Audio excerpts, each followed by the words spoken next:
Catherine Coleman's last meeting that led to her death. Before the service, he will always be praying, and according to the protocol, she will go and peep through the window into the congregation. Then it was her custom. So she will peep through the window and begin to speak to God. God, look at these people. Look at these people.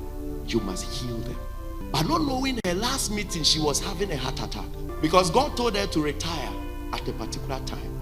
But she loved the job more than her life. So she held on to the curtains and she began to cry to God. Lord, one more strength. One more strength. Then suddenly she left the curtain, then entered the service and ministered for more than 2 to 3 hours.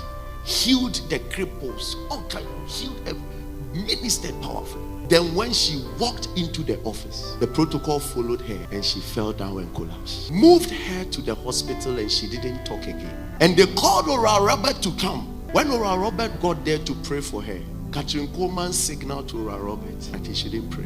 She's ready to go. And her last words she could speak to the nurses, she told the nurses that she loves roses.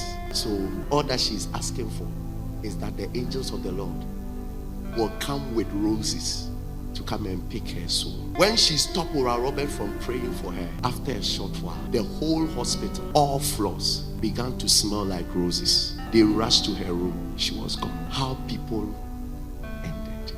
She told one of the nurses that if I go and Jesus asked me, I'll tell Jesus I tried my best. Oral Roberts was also sick to death. And when the whole family got around him, they were praying for God's healing for him. The man began to sing and to laugh. He would sing loud and be laughing. He would sing loud and be laughing. That was how he closed his eyes. He's gone. Archbishop is on the table in the dining hall eating. I miss home. I miss home. Started saying, I miss home. Moved to the sitting room to meet somebody. A foreigner who has come to check on their university. At the sitting hall, touched his heart. He's gone. That is how some people ended. And they were living, turning back their eyes to see the world they lived in and how they tried their best for Jesus. How they spent midnights. How they preached their intestines out. How they loved God.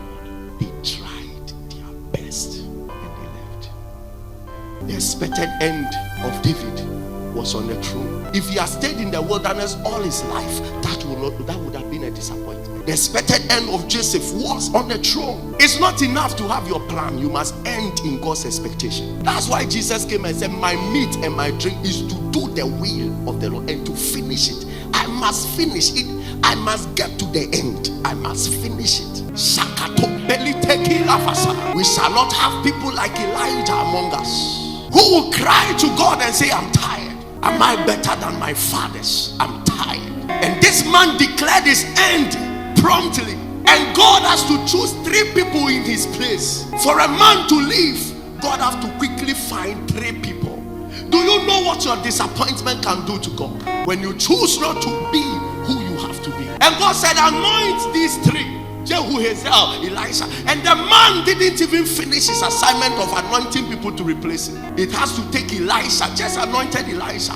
And Elisha came to finish the assignment even God gave him that he should do to die. Elisha have to come and anoint Jehu. When God told Elijah that Elijah, you must anoint Jehu. When men can cut off their lives, when God have not determined. No wonder God sacked him back to come for John the Baptist to come back in the spirit of Elijah. You didn't finish the work. We will not end our assignments. Rick Joyner met Apostle Paul in heaven. Apostle Paul told him that as it stands now, you are more important than me. He said, you are on it.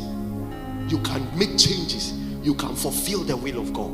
You can sustain God's kingdom. He said, you are more important than me. He said, never think that I'm important than you, as long as you are on it. John Wesley said that if I die with a note on me, call me a thief. And when he died, he said in his lifetime, over 70 million or whatever pounds moved through his hands. But he died with coins with him.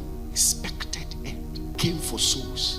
He finished. How will you finish? We prophesy and subdue challenges, subdue infirmities, subdue barriers, subdue hindrances, everything that stops men from finishing the assignment. We rise and subdue it.